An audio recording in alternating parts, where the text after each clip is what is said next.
Magandang hapon, Pilipinas. Narito na ang mga dapat ninyong malaman sa lagay ng panahon.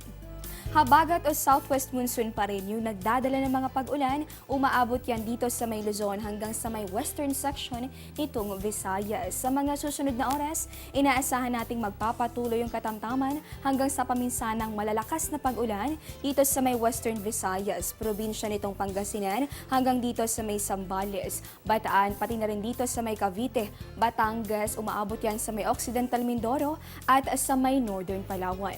Doon sa ating mga nabanggit na lugar, pinag-iingat yung mga residente dahil yung mga pag-ulan posible magdulot ng pagbaha at pagguho ng lupa. May hina hanggang sa katamtamang mga pag-ulan naman yung iiral dito sa atin sa Kamaynilaan hanggang sa may natitirang bahagi nitong Luzon at sa nalalabing bahagi nitong Visayas. Ayon naman sa Pag-asa, dito sa natitirang bahagi nitong ating bansa, inaasahan natin yung bahagya hanggang sa maulap na kalangitan at may tsansa pa rin yan ng mga pulupulong pag-ulan o pagkidlat at pagkulog. So kung mapapansin natin, malaking bahagi nitong ating bansa yung makakaranas ng mga pag-ulan, kaya naman huwag kalilimutan magdala ng payong sa inyong mga lakad. At dahil pa rin sa epekto nitong habagat, nakataas pa rin yung gale warning, partikular yan dito sa may western seaboards nitong Southern Luzon. Ibig sabihin, bawal munang pumalaot dahil sa maalon hanggang sa napakaalon yung posibleng maging lagay ng mga karagatan. Diyan lamang po kayo, magbabalik pa ang Panahon TV matapos ang isang paalala. Air 21 introduces a new way of rewarding. The Air 21 Purple Rewards for consignees. Recipients will earn points upon receiving a package.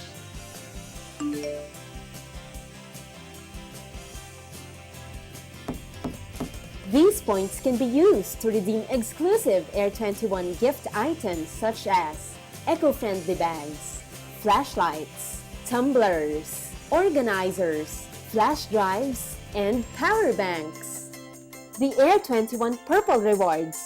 Thrilled with surprises! Dalawang low pressure areas o LPA ang nagpapalakas ngayon sa pag-epekto ng habagat. Batay nga sa 11 AM update ng Pag-asa, yung LPA na ating binantayan kanina at nasa may hilaga ng Itbayat, Batanes ay tuluyan nang nakalabas ng ating boundary. Gayunman, isang panibagong LPA yung ating binabantayan na andito po yan sa may hilagang bahagi nitong Luzon. Inaasahan naman natin kanina nga huli ang namataan sa layong 1,705 kilometers silangan ng kasiguran sa may Aurora.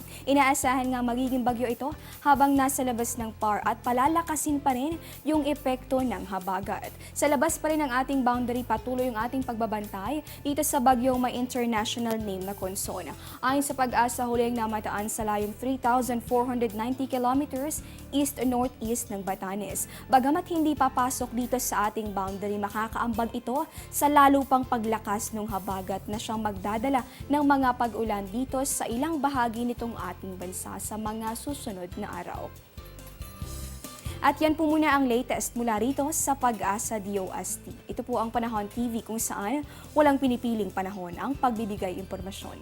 Ako po si Desiree Jonio. Magandang hapon po sa inyong lahat.